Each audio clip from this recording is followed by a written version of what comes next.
Right. So thank you. This is like next session in the series of sessions we are having of different healers and counselors on this channel. As you know, a little bit about me. I'm into astrology from last 10 years, and through my sites, I'm trying to serve people from like 2015 onwards. And today we have Kirti. Kirti is into tarot card reading, and I know her Kirti from I think 2020, almost 1920, when she contacted me for a consultation. After that, she has started her own practice in tarot card. She's very active on Instagram and all. So thank you, Kirti, for joining. Last year, I myself had an opportunity of taking her consultation, her services, and I can see she is very much looking for serving people. Her devotion and dedication, at least I cannot doubt because of my experience. So I can easily vouch for it. So thank you, Kirti, for joining. Please guide us about the world of tarot. Yeah. Thank you so much, Vishalji. It's a pleasure to be on this platform and giving me this opportunity to talk about tarot, a subject which is very, very close to my heart.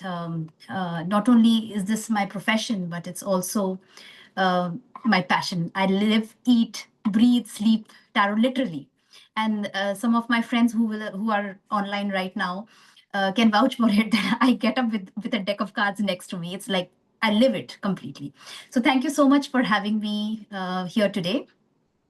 So I'll just outline a little bit of what I'm going to talk about today so that you all know what part of what I will say would be interesting to you. So I will first take you through a history of tarot. Where did the tarot come from? There's always a confusion about how did tarot emerge in the world. Then we will touch upon a little bit about, on special request by Vishalji, we'll touch upon what is the difference between tarot cards, oracle cards, and the angel cards. So these three cards, we will see the difference. Then we will deep dive into how tarot symbols are read actually. What does a tarot reader do with the symbols that he sees on the cards? And then I will do a little bit of reading for all of you. Like we can pick up any three lucky audience and we can do a live reading, one card reading only. And then we will open the floor for Q&A. Right. All right. Before that, if anyone wants to open their cam, please feel free. That will be much better in class. I always feel that closed cam is not being receptive. This is my personal view. Okay. So yeah, Kirti, please continue. Okay. So before I dive into the history of tarot, let me tell you a story. So it was during the French Revolution. So I would say about 16th century. There was a young lady. Her name was Marie Rose, and she was married to a nobleman called Alexander Beauharnais. Um, and because of the French Revolution, they were captured by the revolutionaries and put in the jail. And the times were very tough. The king was dethroned, and all the nobles were being killed. And this lady, who had two children from her marriage, she was a young woman. Those days, ladies would get married very early. And she met a sibyl. A sibyl is basically a seer like a tarot reader. In the prison, and she wanted to know her future. Is she going to die by guillotine along with her husband? So the sibyl, whose name was Lenormand, Madame Lenormand, took out her cards, laid the cards down, and told her that she will survive, but her husband won't. Then she told her that you will marry again, and you will rise to the ranks of noblemen. You will be in the highest rank of the noblemen, is exactly what she told her. Now, Marie Rose was confused. If my husband is going to die, I have two kids. What am I going to do? Who's going to marry me? Right? But lo behold, after a couple of months, 6 months later, the husband was guillotined and she was released with her children. She set up a life outside Paris, and one fine day she was invited to a ball, of the noble people. By the time she was a mistress to another nobleman, and in that ball she met a young gentleman called Bonaparte, Napoleon Bonaparte. And Napoleon Bonaparte fell madly in love with her and led on to marry her, and she became Queen Josephine. And the lady who predicted it, the Madame Lenormand, became Josephine Bonaparte's best friend, and she also went on to predict Napoleon's becoming an emperor and even their divorce eventually. And Lady Normand became one of the finest tarot card readers in France in the 18th century. So much so that there is a deck of cards that come, which is also like tarot, by her name, called the Lenormand deck. So this is a little story that I thought I'd give you before I start the history of tarot. So now, since I mentioned France, it's obvious that the rise of tarot happened in Europe around the 18th century. But tarot existed much before the 18th century. It existed in the 12th and the 13th century. Now, before I deep dive into the background of tarot, for those who are very new to tarot, I would like to give you a structure of how the cards are.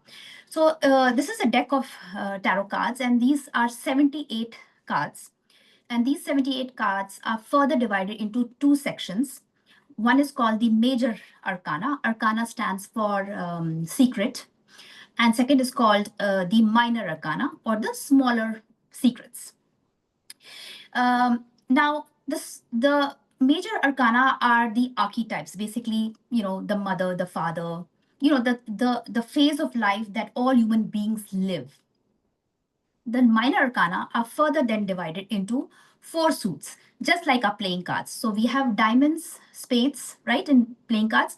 Similarly, in tarot, we have cups, swords, wands, and we have, what did I miss? Pentacles, which is the coins. Then the cards, the minor arcana cards are then further divided into about 1 to 10, just like the playing cards.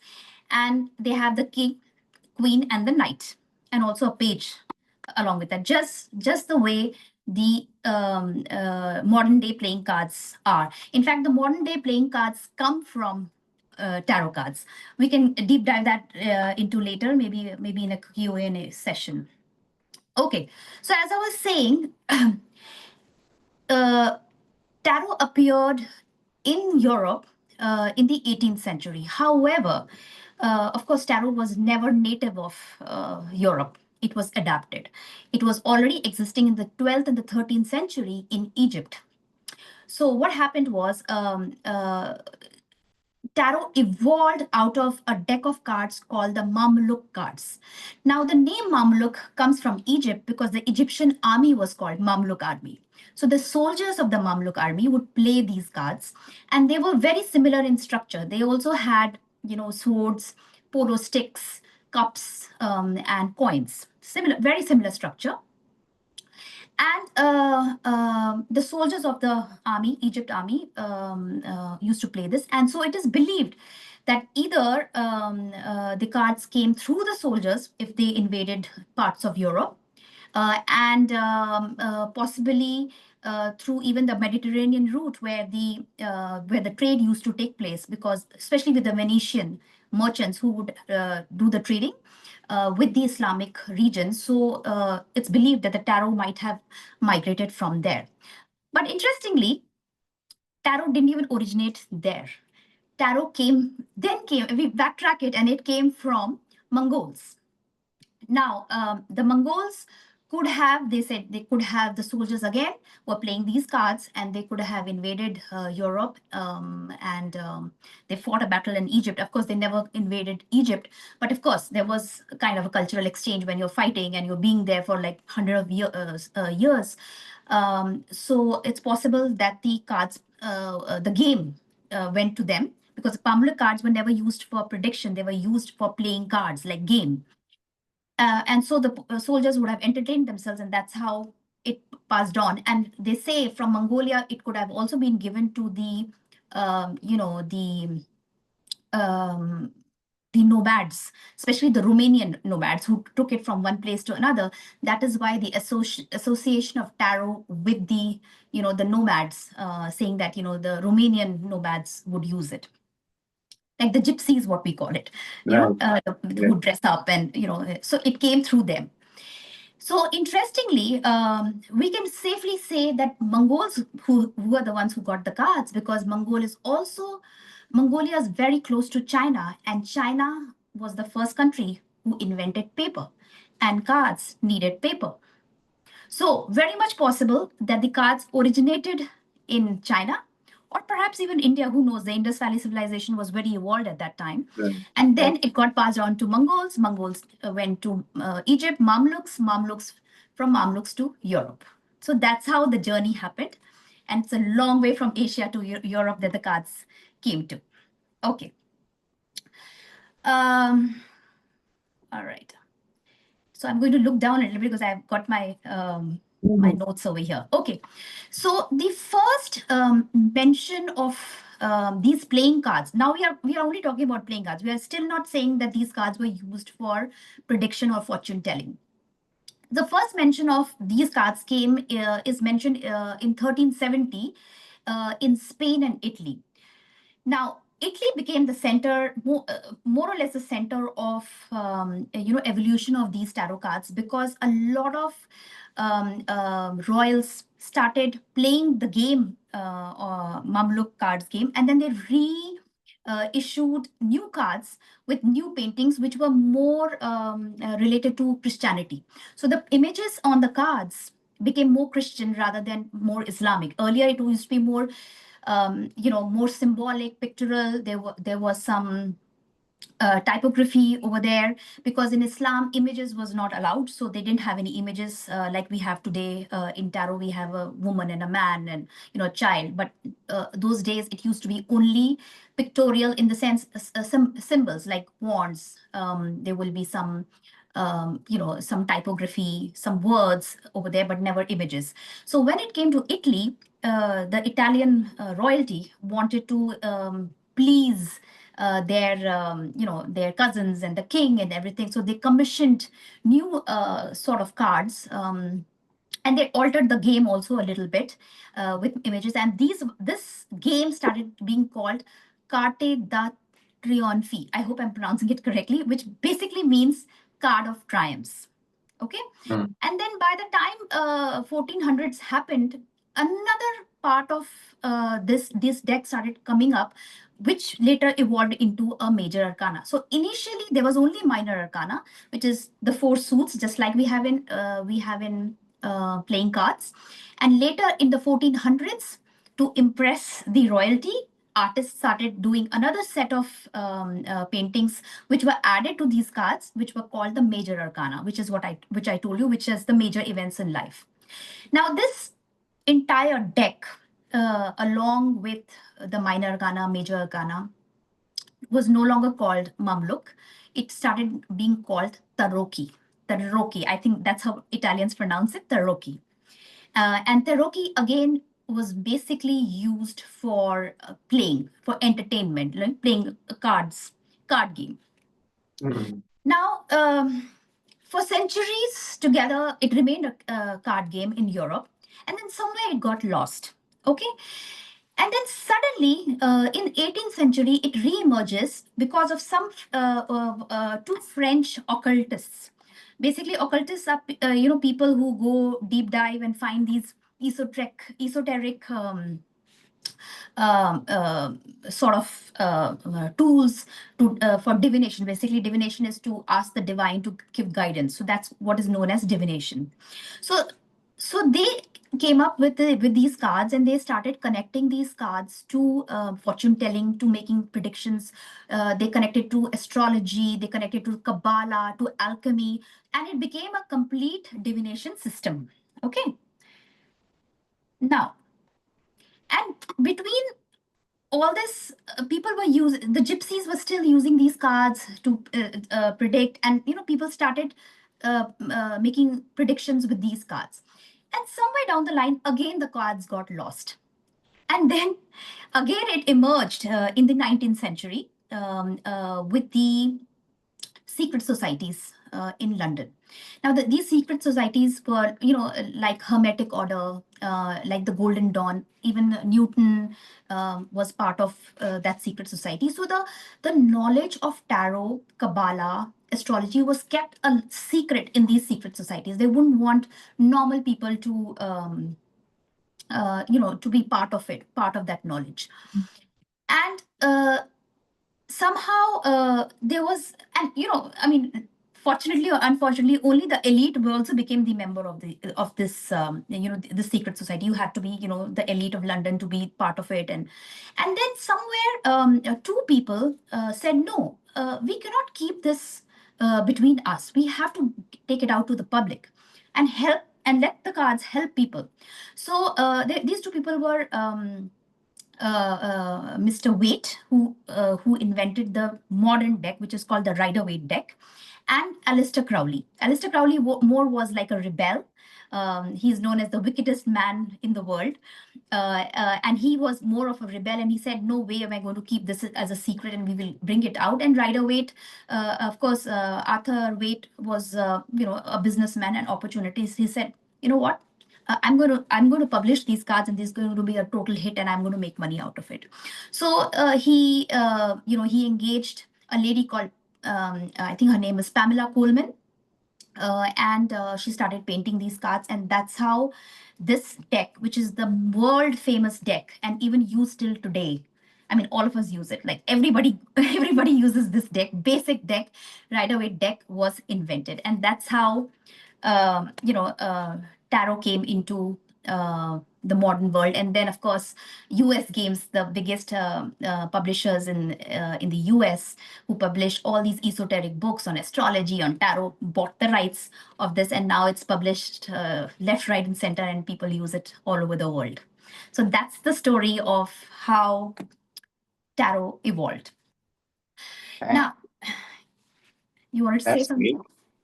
That's great. Like it is fascinating. It is nothing new then, like we can say it is coming from like at least 1,000 years. Oh yeah, more than 1,000 years. See, because more than 1,000 years, and some people say that when it traveled from Egypt to Europe, because of and in Europe they also modified the cards a bit because of the crusades that were happening. The whether it's Islamic crusade or it was the Christian crusade. Because of that, a lot of wise people poured their wisdom into these cards to store it away so that nobody can use them. So that's why these symbols are so important. Okay. Okay, so now I've given you, I told you that this is the most important deck because it's the worldwide used deck. It's a standard tarot deck, but that doesn't mean that there are no other decks. There are thousands and thousands and thousands of decks available in the market now. Every tarot reader or artist comes out with their own version of the deck. It's a free world, and you can bring out your own decks. But more or less, all the decks in the world are based on basically three systems. One is the Rider-Waite deck, which is what I use. Then there is something called Marseille deck, which is basically the original deck which was invented in France and Italy. And the last is the Thought deck, which was invented and rather created by Aleister Crowley himself. So these are the three decks that were used. These are the basic decks, and all the other rest of the decks that have come in the world or created are based on one of these three, except Oracle and Angel cards. So now I'll tell you the difference between the three. So like I said, tarot is very structured. Like it has a structure, right? There are 78 cards divided, 56 minor arcana and 22 are the major arcana cards. So there is a system there, right? And then there are suits, and then they are divided into the minor arcana further divided into 4 suits of 14 cards each. In case of Oracle, there is no fixed structure. There are no number of cards. There are no rules. each deck can take the form and shape of its creator. If I want only 5 cards in a oracle deck, there will be only 5. So there is no structure. Now, angel cards are actually a form of oracle cards. They are not different from oracle cards. So again, they are basically focused on messages from the angels, as the name says. And they will also have no structure and no number of cards, fixed number of cards, or no system of reading, just like I said it would happen in tarot. So this is one of the differences. Now, the other difference is, while tarot is meant for deep-rooted guidance, it's basically used for prediction of events, of timing. Oracle, on the other hand, is more intuitive messages, okay? And I would say it's used more for uplifting your spirit, right? And angel cards do the same, more for emotional healing, giving you hope. When you're down and you open an oracle card, it's more about reassurance, motivational message, and that message may be coming from the spiritual world, is what they say. And that is the basic difference. So if you want hardcore prediction, hardcore timing of an event, then you go to a tarot, hardcore tarot. If you're feeling demotivated in the morning, you can just pick up an oracle card and feel the motivation. Or if you want some kind of emotional healing and you really need to get through a phase of life which is very, very difficult, then you have angel cards, which are like oracle cards. So also, tarot, it has a lot of symbols on it. Like, there are images and there are symbols on it, and I'll take you through how we read the tarot. But an oracle can be very free flowing in the reading. Like, there could be just messages there and free flowing. And similarly, angel cards are also similar. They are very loving and very reassuring, very divine, and the language also will be very, very sweet, and that there are messages written over there. So I would say oracle and angel cards could also represent your respective religious books. If you are, my mother used to say this, that if you are stressed out about something and you open your religious book, so suppose I open a Gita, and the first para, or whether you're opening a Bible or a Quran, and the first line that you read, it gives you a message, and you can relate that message to your circumstance, and that is an oracle and an angel message also. So it's as simple as that. So you don't really need to have cards, but you can also develop make your religious books, whatever you believe in. I have tried it with normal books also, like story books also. Wherever your eye goes, that line is the answer to your problem. So many people, sorry to interrupt you, but many people use Science Satcharitra like this. Yeah. Sai Baba book, Science Satcharit. Yes, any religious book. Yeah, you can use Gita, Quran. I have done it in Bible. I've done it with Gita. I know people who have done in Quran as well. Like, one of my friends gifted me a Quran, one of my Malaysian friends. And, it was a English version. And then I read it, and the message was just right, that I wanted to hear at that time. So that again becomes an oracle. Right. And or an angel card. And so angel cards, messages from angels, oracle can come from anywhere. It can be your ancestors, it can be angels, it can be cat spirit, dog spirit, whatever appeals to you. So that's the basic difference. But if you want hardcore stuff, which is basically prediction, which is very similar to astrology, then it would be tarot cards. So I specialize in tarot cards. I don't specialize in oracle or angels, but of course I read them at the client's convenience. But mostly it's tarot. Okay. Now we come to the most interesting part of tarot, and which is basically, how do we read tarot? This question comes very often.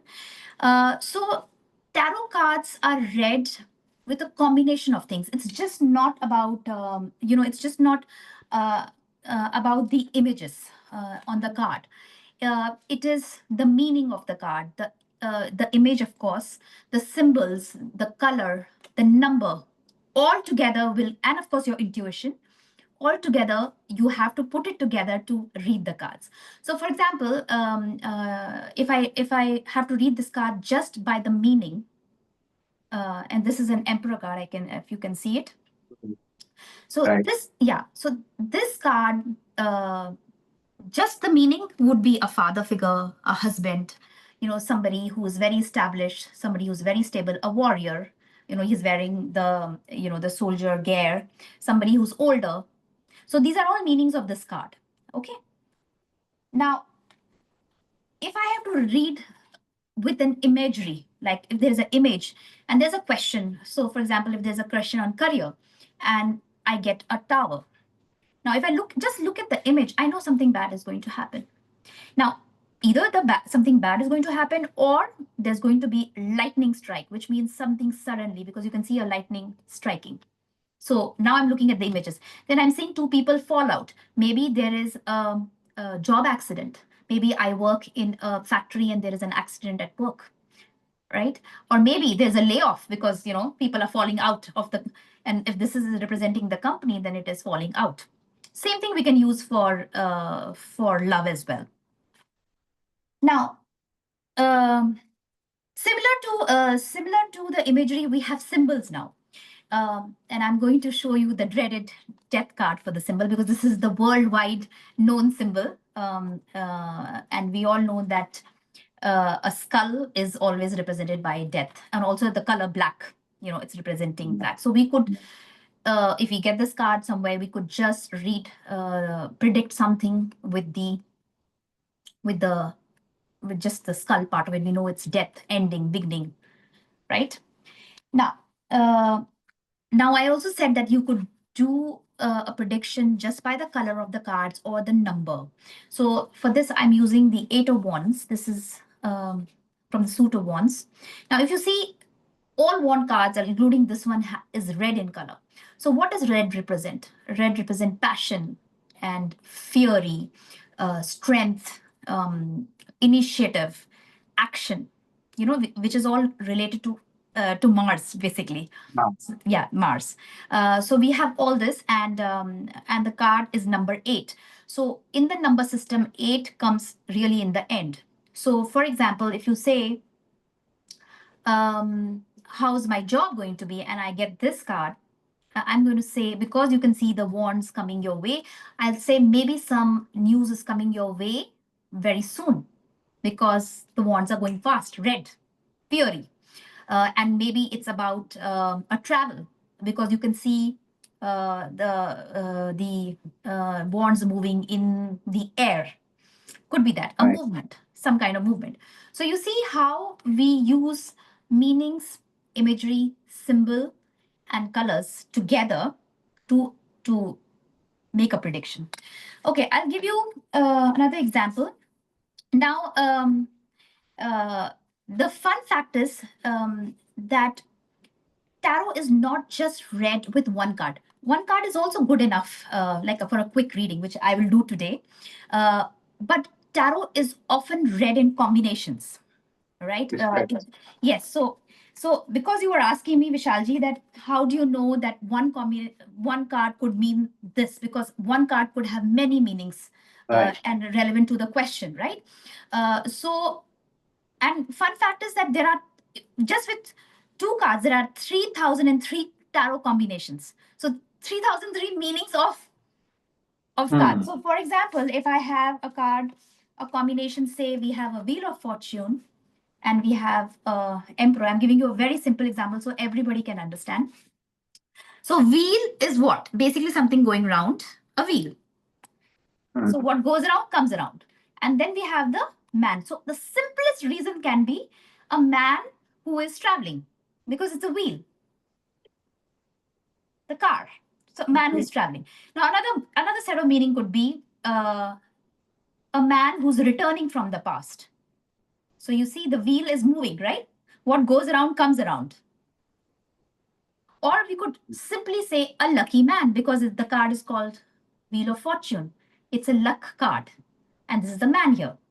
Or we can say something is coming. What is coming? Stability, because this card, one of the meanings of this card is stability. So what is coming? Stability. So you see, we have to use all that I said along with the combination to see what the card could mean. Let me do another one. So we have a tower card here, and we suppose we have a star card. Like, look at the imagery of this star card. Okay. Now, polar opposites, they are high on polarity, because one is like fire and lightning strike, and the other one is so calm and in control, right? Very calming. So what can happen? Maybe there was a situation which was sudden, unsettling, disturbing, but now it will settle down into calm waters. Maybe you have to accept it, because the lady is on her knees. So we will say, when do you go on your knees? When you're accepting the situation and things are calming down. So there is calmness prevailing. So it could be that way. So always the tarot is, I would say, always attempt to read it in combination, and very rarely a single card. Though single card reading is also quite accurate. It's not that, but you won't get much details as much as you get in a tarot card combination.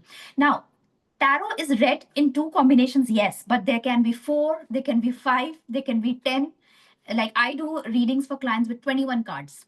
So it's a 21 card combination. So you have to remember all the combinations. So it's a lot of hard work out there. You can do that. So this is what we are, this is what I wanted to cover. Any questions? Then otherwise I will take up readings. Yeah, please, anyone has any question, please ask. Otherwise, I will ask many questions. So I have one question, or it's not a question, it's rather an observation. So when you were putting out the cards, the nakshatra system came to my mind, because in nakshatra system we have the images and symbols of nakshatra and stories Yes. attached to them. Yes. So did it cross your mind that that is something similar to this thing, as in even the nakshatras have symbols and pictorial representations and stories attached to them? Yes. May I know your name? It's Ajit. Ajit, that's a great question. And in fact, just before we logged in, Vishalji and I were talking about that one of the sessions that we should do on tarot is connect tarot with astrology, because Okay. there is a lot of overlap, and definitely I agree with you that a lot of times it has come to my mind, the nakshatra that is part of. So, for example, while I am myself Punarvasu nakshatra, and Okay. Punarvasu symbol is bow and arrow. So this card would probably be the closest that will come, because we don't have a bow and arrow in tarot, but we do have. It's almost like an arrow. So you could say, because in tarot it is called the arrows of love. Basically, this card is known as arrows of love. So it could be that. And then I showed you. Let me show you. So very interesting. So let me show you this card. This is a high priestess card. Okay. Now, this card is connected basically with moon. Though we have a moon card separately with tarot, we have a moon card, but this card is also connected with moon. And if you see the symbols here, we have the moon here at her feet. We have a moon on top. Then we have something going on in the background with some pomegranates, and then there are two. And interestingly, this card's meaning has everything to do with moon. So this is because it's a feminine card. It could be the feminine cycle. The cycles, woman. It can be with the gynecologist. Moon is number 2, so the card is number 2. Its number is 2, and so therefore this card can also be about choices, making choices, because there are 2 pillars here. So which, white or the black? Which one should I choose? Right? So you could say that, and because there are pomegranate behind, it could also be about fertility of this woman. Hidden. One of the meanings of this card is secrets. Yeah. Again, moon. Okay. Yes, you wanted to say something, Ajit? Yeah. Yeah, that was the only thing that crossed my mind, as in there should be some connection between the nakshatra system and this thing, because Uh, it just crossed my mind. That Oh, yes, that was it. absolutely. I know for a fact that there's definitely a connection between the planets and the cards. So this card which I'm showing most often over here, the Emperor card, is as the colors suggest. Emperor is directly related to Taurus and Mars. So Mars energy, because Mars is also god of war, Kartikan, god of war, and emperor. If you see his attire, he seems to be somebody who was at war at some point of time, because he is with his gear, the soldier gear, and wisdom, and the stability, the authority figure, the domination that he comes from. This is what the card denotes. So somebody who has probably a Chitra nakshatra, or probably one of the maybe Dhanishta could be Looks more represent. like a Magh Nakshatra to me because Yes, there's a Magha Nakshatra. throne. Yes, so Yeah. I'm also Magha Nakshatra. So, Okay. ascendant. So it could be Magha Yeah. Nakshatra also. Yes, but Yeah. Magha Nakshatra would be a little bit different because it's ruled by Ketu. So I don't know if this guy is a Ketu guy, but he's definitely a Mars guy. Yeah. Okay.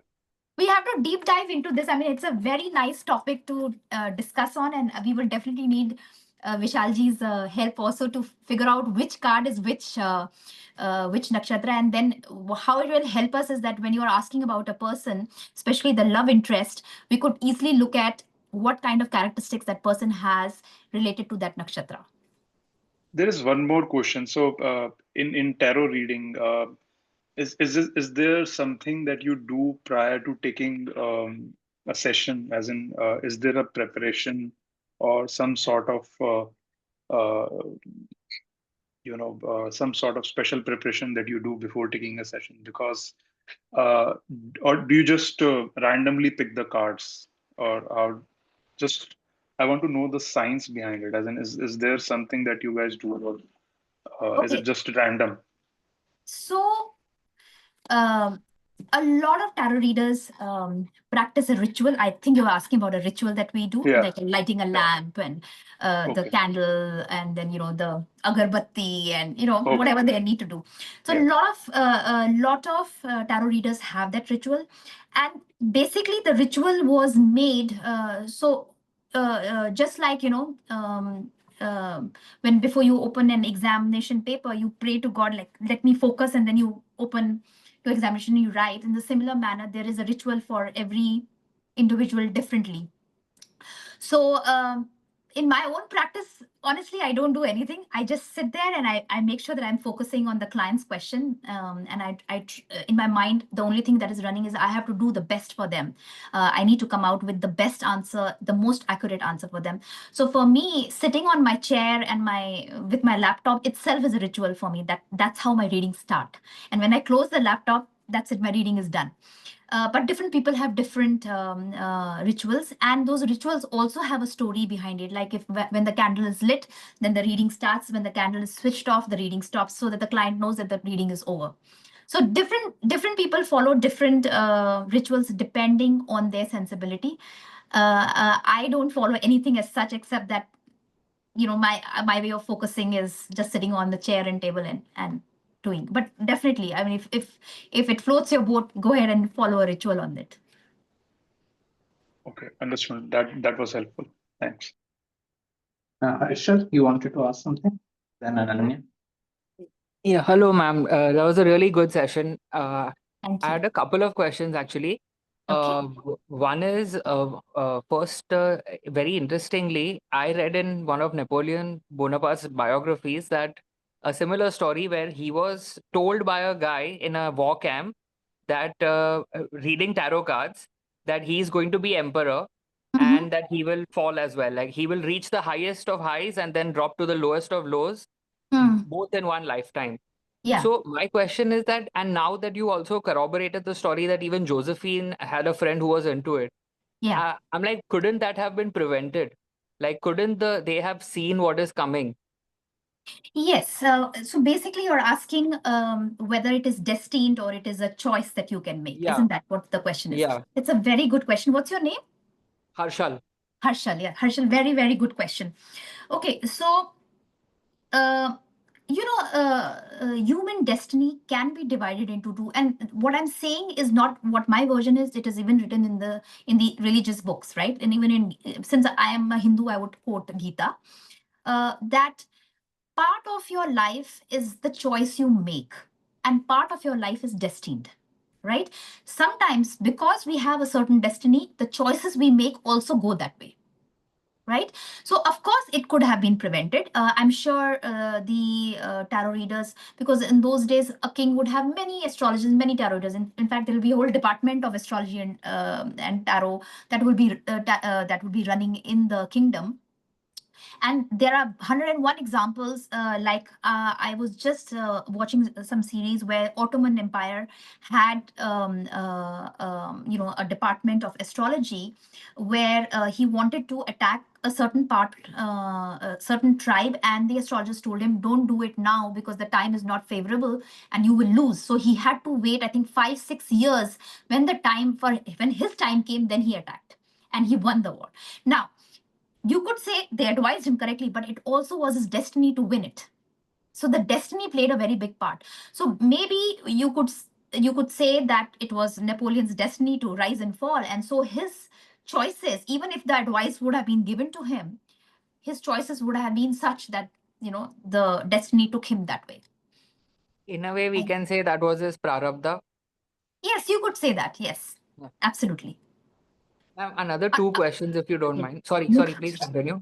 No, I was saying that most of the kings in the olden times across the world, whether it was Mesopotamia, it was Indus Valley civilization, Ottoman Empire, anywhere, including modern America, Washington, D.C., George Washington himself used to consult, and one of the bankers,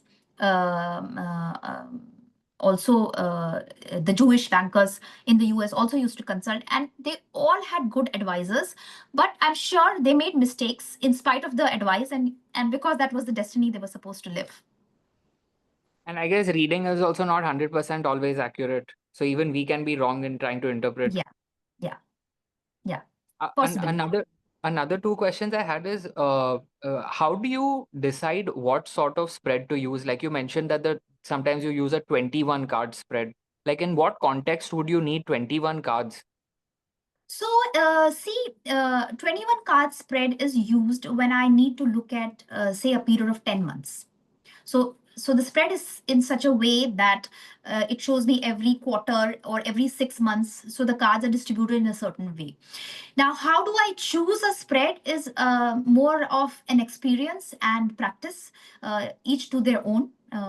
Some astrologers use sometimes I just use 3 cards, sometimes I just use 2 cards, depending on the question, depending on my experience, what works best for each question. Sometimes, their consultation is such that if they want an evolution for next 10 months, then I would use probably 21 card spread.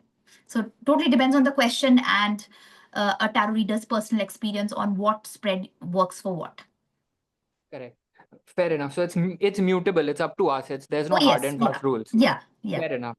And another thing I wanted to ask is I've read I used to practice tarot way back, and Okay. that time I remember reading about if the card falls out, then that's the card you chose. Like sometimes while shuffling, The the card fallouts. falls. Yes.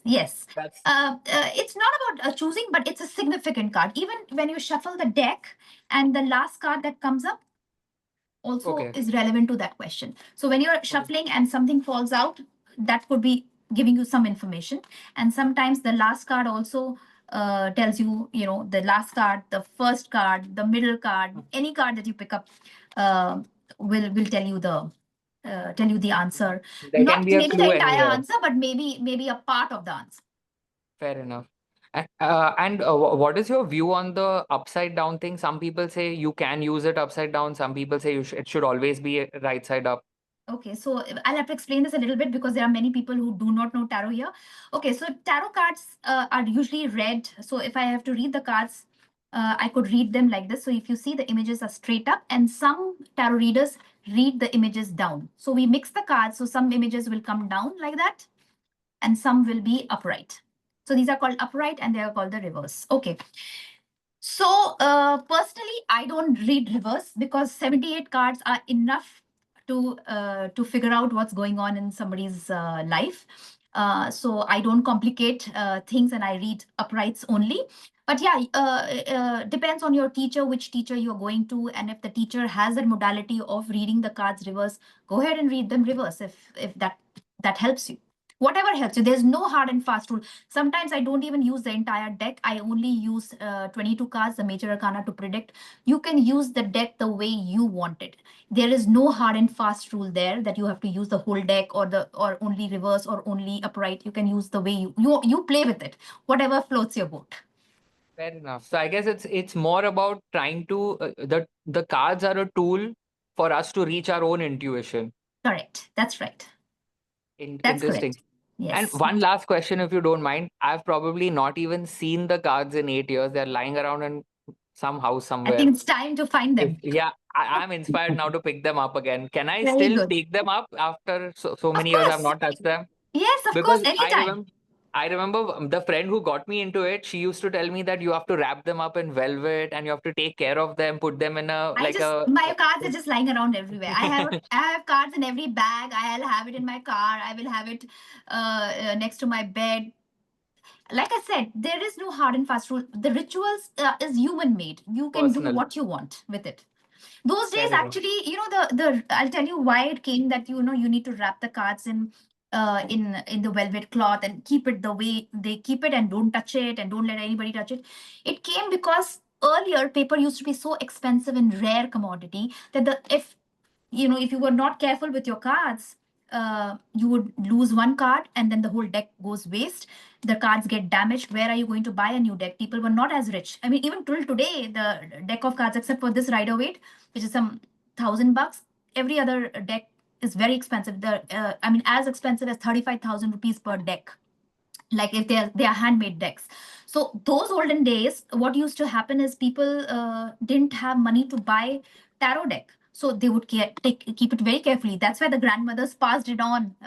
Most tarot readers say, oh, I got the tarot deck from my grandmother, because she would preserve it in a velvet cloth. She would not let people touch it. It would be only spread on a table with a cloth, because paper was rare, money was rare. You couldn't go and buy it, and you didn't even know where to buy tarot decks till few years ago. I mean, it was not even available in India.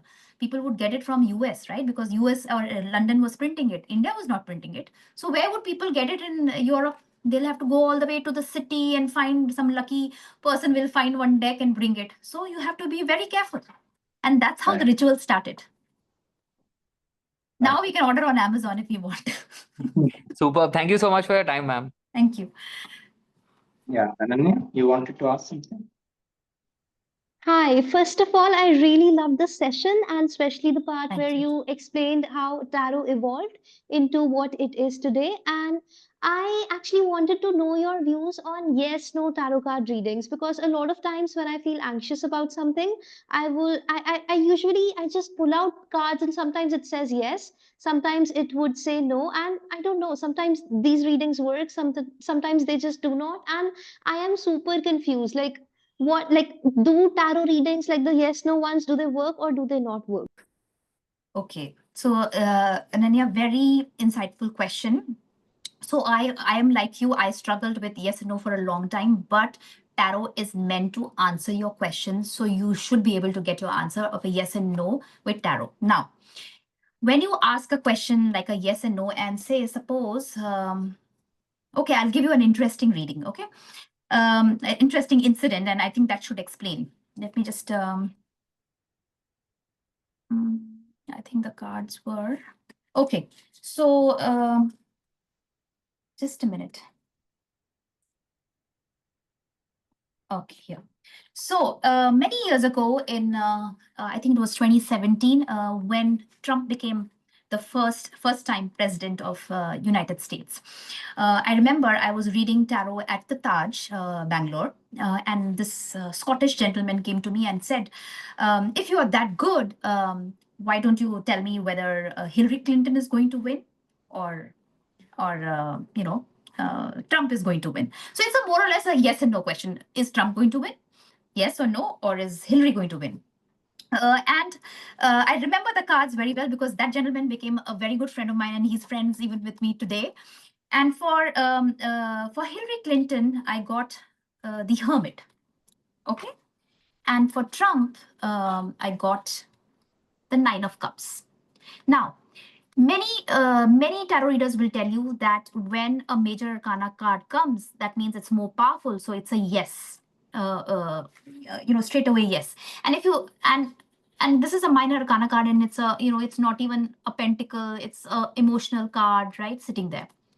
But when I looked at the card, I said Trump will win. And I was like, I hope I'm wrong, but I think Trump will win. Of course, lo behold, Trump won, and that's how that gentleman became my friend. And he wrote to me from US that you're right, and very sweet mail he wrote to me saying that you were right and all. But that time even I wasn't sure because I was struggling like you, like what does the card mean? So now, for example, if you have this card for a question, and it's a major arcana card, it doesn't really mean it's yes.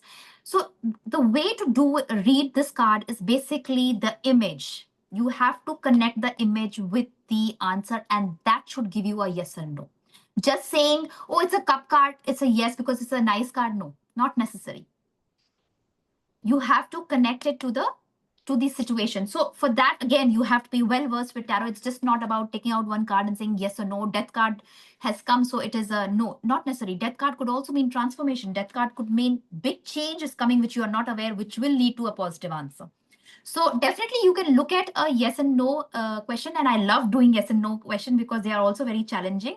But you have to read the whole picture. It's just not as simple as, oh, it's a good card, it's a bad card. It's a tower, so it must be a no. Maybe it's about buying a house, and tower can represent a house. So yes, it's a resounding yes.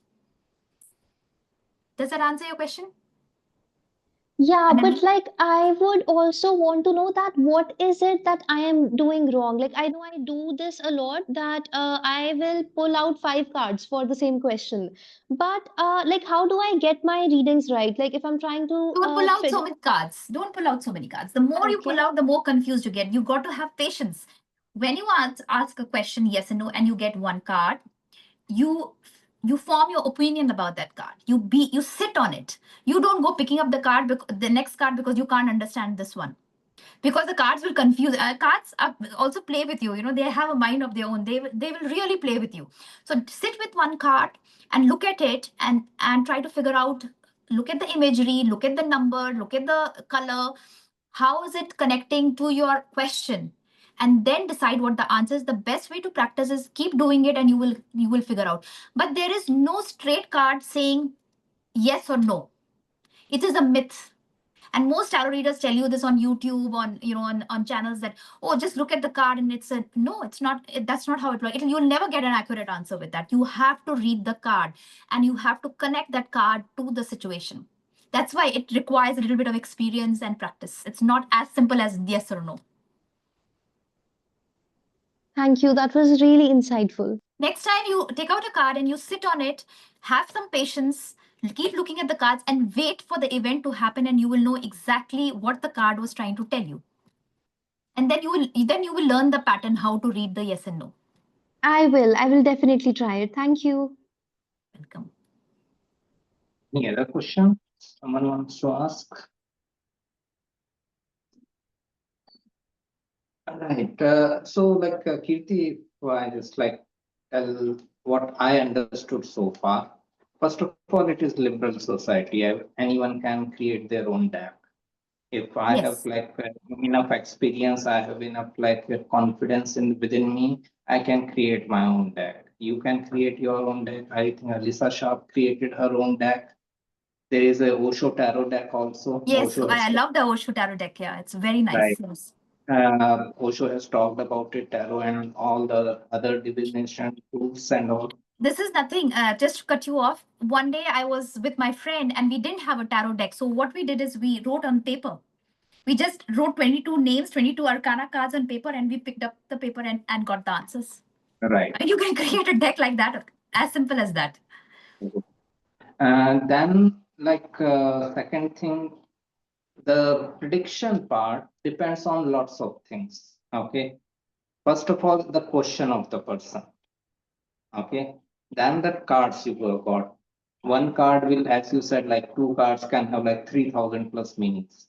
Now it depends on which meaning suits to the person's questions most, and plus the like experience, intuition of the tarot card reader. I want to know one thing, if there will be a difference between, like in your approach, if you are dealing with a client who is from Eastern society versus Western society, because of the cultural difference, will the meaning of the cards will change for you?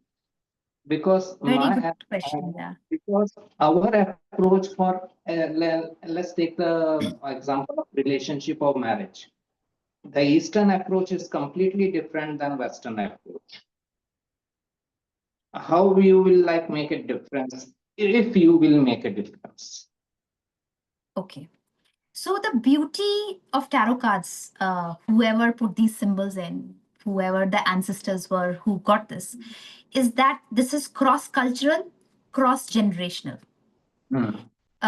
If you're talking about AI, I can figure out AI with these cards. You know, Yeah. what card represents AI. And the reason is that is why the 22 major cards in tarot are called archetypes. What are archetypes? Archetypes are socially accepted roles in the society, things that happen to us during our lifetime, like birth, death, education, teacher, marriage, money, stress. These are all part of human life, right?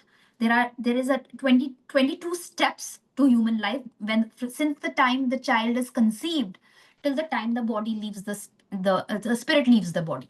So it's a journey of it's a basically journey, and this is represented by these 22 cards. And hence any culture for that matter will you will be able to read the cards for that culture. Any generation, whether it is millennial, boomers, alpha gen, whatever the scientific advancement, whether I have predicted fertility, which is IUI, or IVF with these cards. I have predicted a job which is an AI. What they are doing under AI, banking, that I have predicted with these cards. So you can totally adapt these cards, and that is the beauty of tarot, and that is the magic of tarot. That's how beautifully the ancestors have put the symbols in. They can never go out of fashion, because these are universal symbols and they will remain. Okay. Right. You can totally give me a situation. I can give you a card out of it. Like what card could represent Okay. that? Let's take there is a person who is coming for you for career related matter from India, which is more a job oriented society, Yeah. versus the person who is coming to you for career consultation from US, which is more entrepreneurial society. Yeah. Will it change your like Yeah. way of counseling the person? Yes, because the cards will be very different. For example, I would say, okay, just taking the major arcana. I'm not even touching the minor because it will complicate the matter. I'll just take the major arcana. So it's simple. So more likely, if somebody is coming to me for a career consultation and it's a job, like a computer science based job, or it is a, any kind of job, the main card that would come up will be a chariot card. Why? Now, the chariot card is a soldier. Soldier is in a job in the army. He's not an entrepreneur. He is working for the king, right? So that's why it's represented. Now, similarly, if I look at, for example, if I look at the Pope card. Now, Pope would be some kind of specialist. For example, he was man of God, right? Whether it is a Pope or a, Panditji, or, a Maulvi, he's a man of God, right? He's specializing in it. That is why if suppose they are a businessman, for example, they're a tarot card reader, they would probably be represented by this because it's my business, right?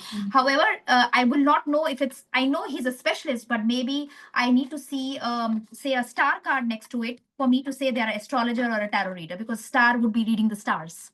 I can't find the card right now, but that could be one aspect of it. Yeah. So if these two cards come together, I could say that they are a tarot reader or an astrologer because it's a star. So that's how differentiation can. Now, one very interesting reading. If I say AI, and I'm sure some of the IT professionals will be here. Now this card is often the Empress card is often used for brain work, mental activity. Artificial intelligence will be this. Artificial probably would be a sun card. Where is my sun card? Okay. Yeah, so I can't find the sun card right now. So artificial intelligence. Now you would ask why sun and artificial? Because sun is brilliant, glowing. So when you are artificial person, you're always glowing. You're showing off, right? You're wearing gold and you're painting your house red because you want to show off. So artificial. So artificial intelligence. So so we can evolve as a human, but the tarot symbols will be relevant to everybody, cross-cultural, cross-generational. Basically, like it is like experience speaks. Okay, Yes. like how you demonstrated right now. I could only connect with, okay, you are well experienced in this field, so you know what is going to Comes with experience. Yes, definitely. And your knowledge on the cards have to be very strong rooted so that you are able to immediately connect what this could mean. What does a Zoom call look like on tarot? If I have to spell the word Zoom call, I should be able to do it with the cards. It's like a language, and Right. each card is a word. So you put together the word and you get the sentence or the word. So now I like a little bit, if I explain it this way, many a times it happens when people ask for consultation, they write an email, okay, about their situation in life. And while reading their email only, I can figure out what can be in their chart. Yeah. Which planet can be where, okay, while reading the email, because the experience, again, like 10 years, all these like thousands of charts, so I know that this is going on in their chart, and largely it happens, like largely the chart comes out like this. So what you are saying is current, similar. Ananya, you wanted to ask something. Yes, I wanted to ask, are online tarot readings that we do on various apps, etc., are they also equally accurate and credible? And Lenny, have you tried one? I have, but I told you, like, I will usually for one question pull out like 5 different cards. No. Have you tried the online one? Is what I'm asking. And have you got an accurate answer on that? I told you, like, I'm kind of new to tarot, but every time I try it, my problem is I can't stick with one card. Okay, I don't know if anybody in the audience has tried it. So anyone has tried it and have got an accurate answer? I guess no. Nope. Somebody says nope. Okay. Absolutely. All right. So see, while I don't want to, put down the efforts of people who are trying to, who are trying to, create these apps, and somebody said Chat GPT, and I always say this, any kind of app or even Chat GPT is garbage in, garbage out. So how are they going to collate the information? They are going to meet tarot readers and they're going to get the information and feed the data and give you the answer, right? So the quality of each app depends on who's the tarot reader behind it. What is the knowledge of that tarot reader? Right? So that's why garbage in, garbage out. Till now, whatever apps I have used, including ChatGPT, I haven't got any accurate answers. And I don't know about the others, but I haven't got. Or maybe my expectations are very high from tarot because I do the readings. I don't find them very worthwhile. In fact, one of the astrology platforms where there are astrologers and tarot readers are sitting, and I tried even that, it was hit and a miss. Like there was no one day you go and ask them something and their answer will be something. The next day you go ask them the same thing, then the answer is something very different.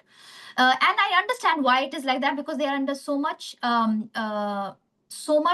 pressure when people are on call, that they are not getting enough time to even interpret the cards. You're not giving the reader. I'm sure it happens in astrology also. Apparently, to read one chart, you need 11 hours. But people expect you to shell it out because some astrologer started that trend. So similarly with tarot readers, they think that I will give you a question and you give me an answer right now. Sometimes the answers come very quickly, and sometimes it takes time. So I'm not a big fan of apps. And a lot of people suggested me, why don't you make your own app? Why don't, maybe someday, but like I said, maybe some app might be accurate, which I might not have used, but it totally depends on who has helped them to create the app, who's the tarot reader who's given the meanings. So Right. So yeah, it largely depends on the reader, right? yes, the reader, the experience of the reader, the intuition of the reader, and don't forget the God's gift. God's gift is also important. A lot of people study medicine, but only few become surgeons or few become famous doctors. Why? Because they are God gifted. So technical knowledge you can gain anytime, but that Vani, one astrologer told me that I have the Vani. Vani means the Saraswati is sitting on your tongue. So what you say comes true. So that is very few people blessed. Yeah, thank you. It makes total sense. Welcome. Love, you wanted to ask something? Then Harsha.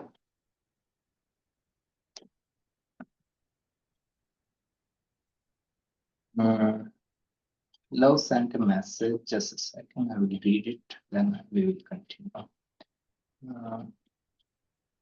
Isn't that Chat GPT answer a divine message? Love says. Okay, so I one for one used ChatGPT a lot, and it's all thanks to two of my friends who were using ChatGPT for tarot, and they would say, why don't, and we even did an experiment with one of my friends where she said, I'm going, you give me a prediction, and I'll ask ChatGPT the same thing, and let's see what the ChatGPT gave, right? So sorry, what was the question? What did Love ask? Whether Love asked if you ask a question to Chat GPT about anything like tarot and all, and Chat GPT gives an answer, is it not the divine message coming through Chat GPT? Yeah, it is a divine message coming from ChatGPT. The ChatGPT is the oracle. So ChatGPT is basically collating all the information from books and articles that other tarot readers have written, and the answer is coming to you. So I would not say it is I would not say it is God's message, but if you want to take it as an oracle message, or you want to take it as an angel message, you can definitely take it. But I would not call it a hardcore tarot reading. Okay. Great. Arshad, you wanted to ask something? Yeah, a bit of a strange question. So the friend of mine who introduced me to tarot, I remember now why I got out of it kind of, is she had become very obsessed with tarot. Like we would be sitting outside somewhere and she'll pull out a deck in a car, and on the dashboard she's doing a draw to make a decision whether to go here or not. And it started taking over her life. Like she would just be doing it anywhere, everywhere. Any small thing also, you want to go party tonight? Okay, I need to do the tarot card first. So how do we protect from that? Because sometimes this becomes a thing for people. I don't know what to comment on it because I'm similar. That's how I learned tarot, because I'm also very, you become passionate about something. It's just not about tarot. Anything that you're passionate about. I'm sure Vishalji will talk about astrology. When he must be learning astrology, he must be as obsessed with it.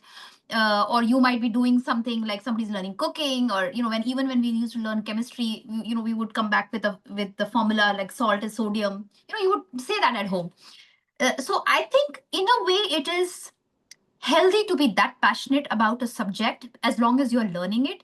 But of course, you have to draw a line. If it's taking over your mental peace, it's upsetting your emotional balance, then you need to draw that line. And therefore I say doing a tarot reading is not for everybody. It is, people think that anybody can get into it, but it can be mind boggling, in the sense it can take a toll on your psychology. It can make you obsessive and depressed, because you start looking at cards only negatively. If you're in a negative emotional state, then you keep looking at it negatively. So you should know when to cross the line. But if she's really interested in tarot, and that's the way to learn, that's how you learn the meaning of the cards. Even till today, every day in the morning when I open my eyes, I see what the day is going to look like. Not because I'm curious to know how the day will go, but my learning. Even though I'm experienced, I've been reading tarot since 2010. Even now I do it so that maybe some new meaning comes out of the card, which I don't know. And I can put it in my lexicon, in my dictionary, what the card could mean. So you could totally do it this way. But yeah, you don't have to be obsessive about it. You should know where to draw the line. Ma'am, but don't you think that there's like a bit of a risk involved because the interpretability of tarot is, say, for instance, you gave the example of how we can even interpret the tower, which is generally regarded as a negative sign, as possibly a sign of getting a house. So Yeah, that's a positive implication. yeah, So yeah. now that the interpretability of these cards is so vast, it can be anything negative or positive. So then that person will, as you said, in that negative frame of mind, might even see the positive in the negative way. And if in a positive frame of mind, might make poor decisions in Yeah. a, optimist when they're coming from an. So that reader's internal balance is, I think, the first step before anything else, because that is something, and that is something, how do we inculcate and develop that? So like I said, it can, you can develop it for sure. I'm not saying that it's not a acquirable skill. Of course you can develop it. I mean, I have myself groomed over the years on how to disconnect with the cards. Where initially I would get so involved with the cards and the client that I would feel the emotion, but now as the years have passed by, the experience has come, and now I'm like, okay, I know how to disconnect. So it also, like I said, you have to be the chosen one to read the cards. They say tarot chooses you, you never choose tarot. So even if you choose tarot and it is not your destiny to read them, they will slip out of your hands. Like for you, it happened that for 8 years you did not touch tarot because not the destiny. So destiny plays a very big role. Maybe your friend was obsessed for that period of time, and later on she would have forgotten about it and wouldn't have touched the cards for many years, and the phase would have gone by. So in my case, it did not. In fact, when I started reading tarot, I never wanted to be a tarot reader. I was in a corporate job, and then somehow I landed up doing it, and I myself surprised how my journey started. And now I think I must be really chosen to do it because it was never my choice to read tarot. In fact, tarot chose me. So it's always like that. Tarot always chooses you, and you don't choose tarot. So maybe it's a phase, and some, of course, internal alignment is required, and that internal alignment also comes because you are destined to become a tarot reader. Oh, it makes total sense. Thank you so much, ma'am.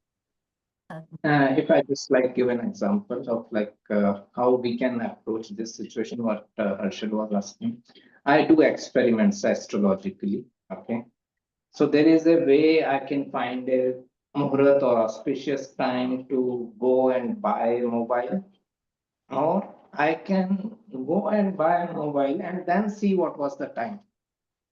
Yeah. Yes. Was it And falling it will be into accurate. Yes. So I did it like once or twice that I didn't look at the chart or like my murat and all. I just went and like bought the mobile. And Yes. then like I took the like when they gave the bill, the timing was there, date, time and all. Then I came back, I saw the Shubh Hora for that time, and it was Mercury. Mercury is communication, it has to be Very like nice. communication related work. Yeah. Yeah. So either ways, either like you do the activity, it falls into the time, or you see the time and then do the activity. Yeah. Okay. So a very interesting story on that, Vishalji. That when I was not married, I not even met my husband, and my friend and I were laying the cards out, and we saw him coming, and in the cards, and I knew I would marry this man, and we did not match the kundlis because I was not in favor of matching the horoscopes at that time. And I said, we are destined to be married because my cards are saying we'll get married. We got married, and many years later, our horoscopes were seen, and I'm a Manglik, and so is he. So somehow Right. it matched. So Mangliks are supposed to get married only to Mangliks.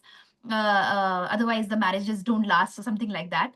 And it so happened that his Mangal is in 8th house and my Mangal is in the 1st house. So both of us are Mangliks in that sense. But the card showed us getting married. That's never what I checked it.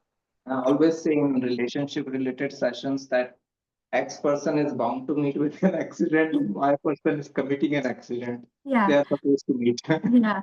Okay. So what is One, destined will happen. right. One like a couple of final questions from my side. Uh, will it make any change in like prediction or your approach? We all are two people. Okay. We are what I'm trying to say. I am also masculine, feminine.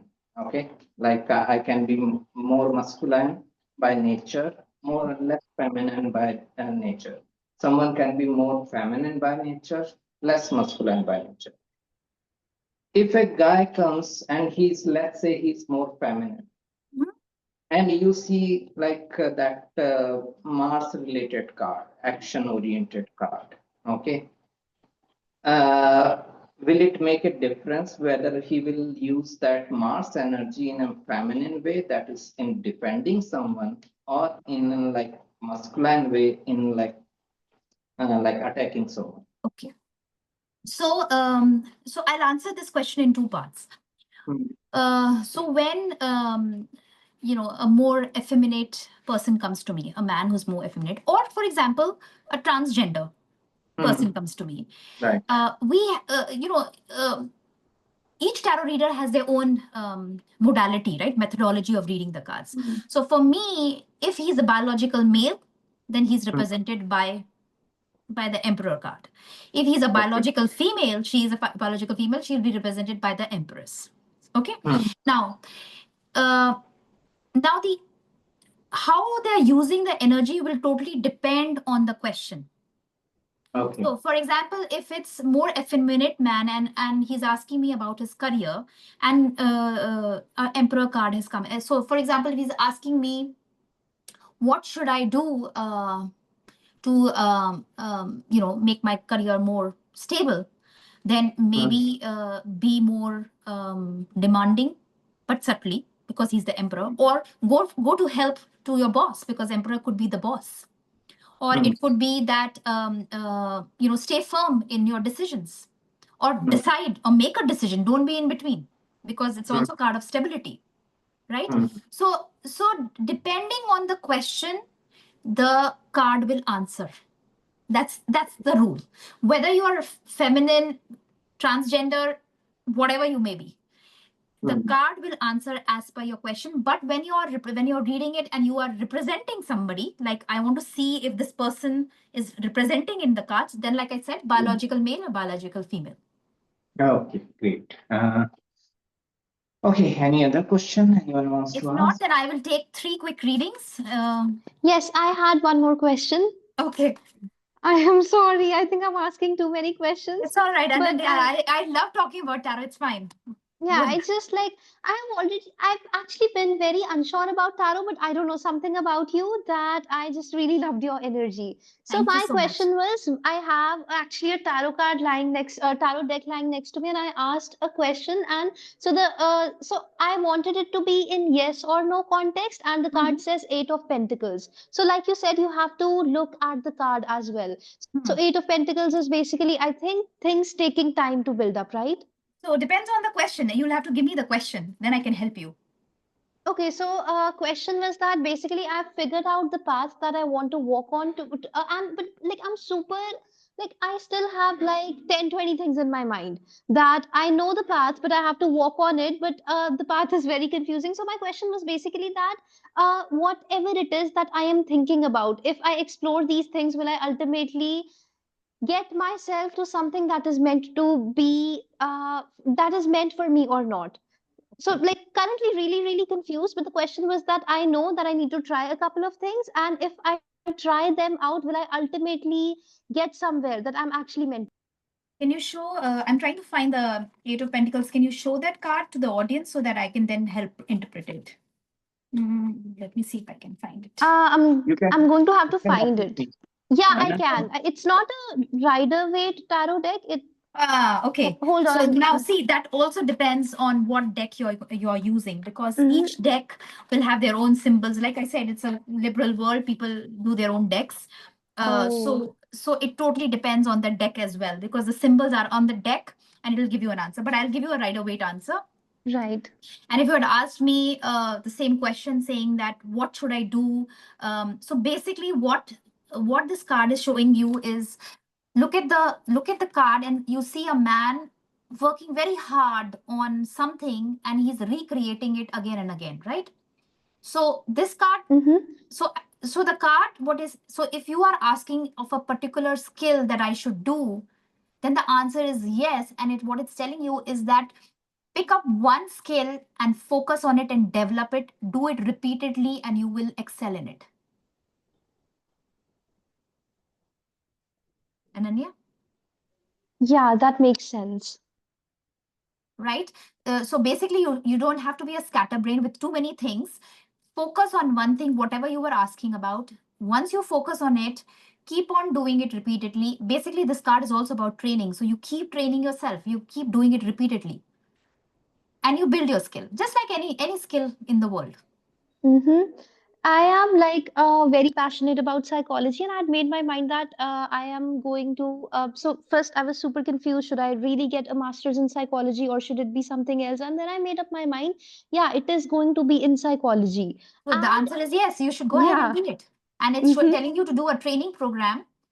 You will get into some kind of studying or training program, and you will repeat. Maybe you see patients. If you're going to practice clinical psychology, then you're going to be seeing patients. And as you see and you gain experience, you will become an expert at it. At 8, it's telling me you're almost there in the decision. It's almost Yeah, done. I am already taking coaching for the master's entrance, right? There you are. There you are. So work very hard, because this is also a card of hard work. So you need to work very hard and you will be able to create something very nice out of it. Thank you. So that's how you do a yes or no question. That was really insightful. Probably your master is going to cost you a lot of money. Exactly. I think because I told my coaching teacher also, I am fine not getting government institutes. I am pretty okay with going for, like, Amity is one of the leading universities in psychology. So I told her I am pretty okay with that, but I want my basics to be like really, really clear before I start my master's. Yeah. So it's going to be expensive and you have to work very hard, and I think you enjoy it. You quite enjoy, you enjoy doing psychology. I think you should totally go Yeah, for it. I do. Okay. All right. Anyone else wants to have a one card reading here? Please. Do we have time? So I'll just do quick 3 cards. 3 people. Harshal wants to have one. We have one raised hand. Love Harshal. also. Yeah. Okay. So Ananya also. We got 3 people. Harshal, do you have a Yeah. question, or shall I just pull out one card for you? I have a question, but a small one. It's a quick one. I'm Okay. stuck in a situation which is not fully under my control. It's like a property situation. Whole family is stuck. We're just waiting for the deal to close so that we can get out. So any clue on that When you we say can get? deal to close, to get out, are you in a litigation, or are you? No. My building is supposed to be going into redevelopment, but it's Okay. just getting dragged on and dragged on endlessly. And I'm Okay. in Bombay, so it's a mess. So you want to know what is going to happen to your building? Yeah. Is respite on the horizon?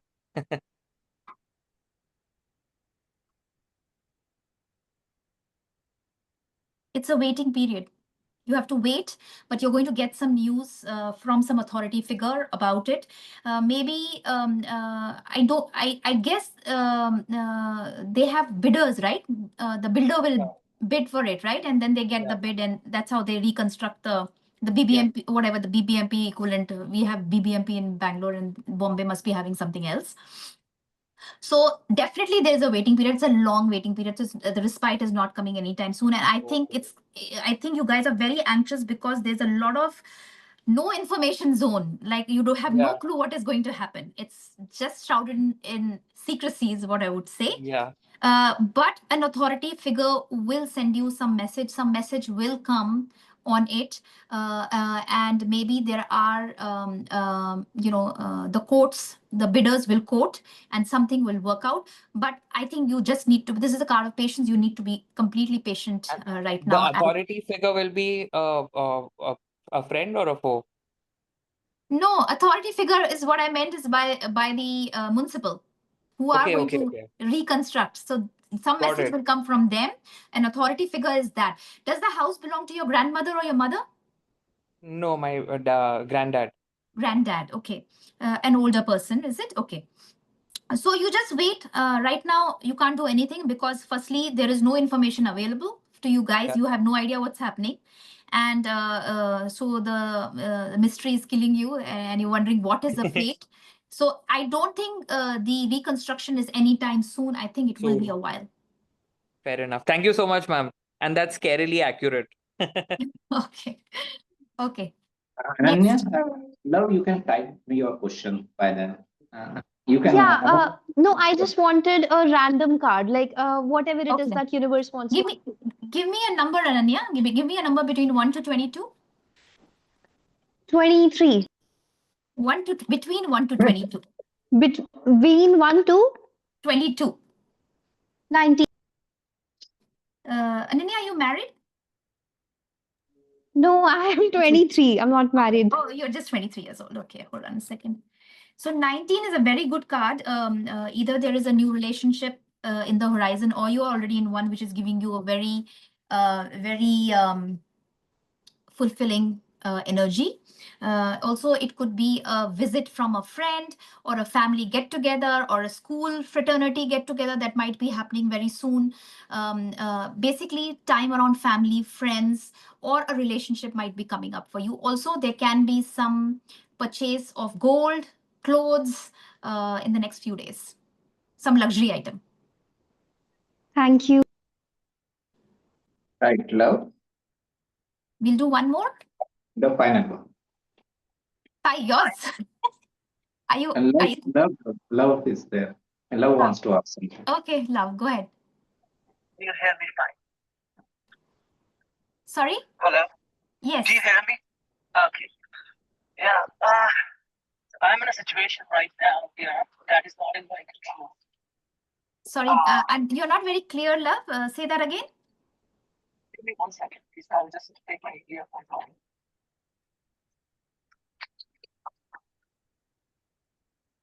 Hi there. Uh, Yeah. Yeah.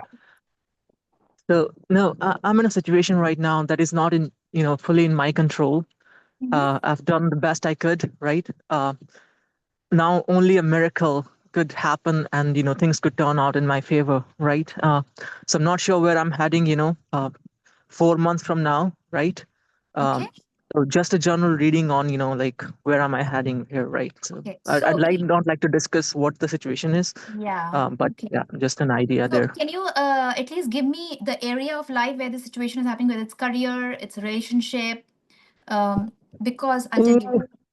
Okay, I'll just say it. Okay, I'm working on my permanent residency here in Canada, right?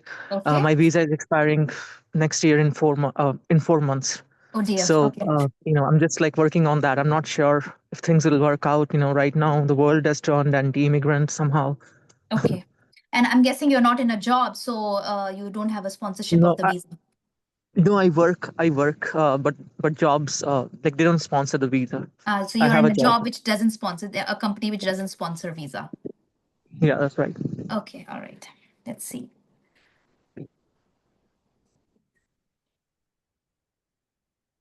Uh, so you, love, you come from India, right? Yeah, that's right. Okay. So,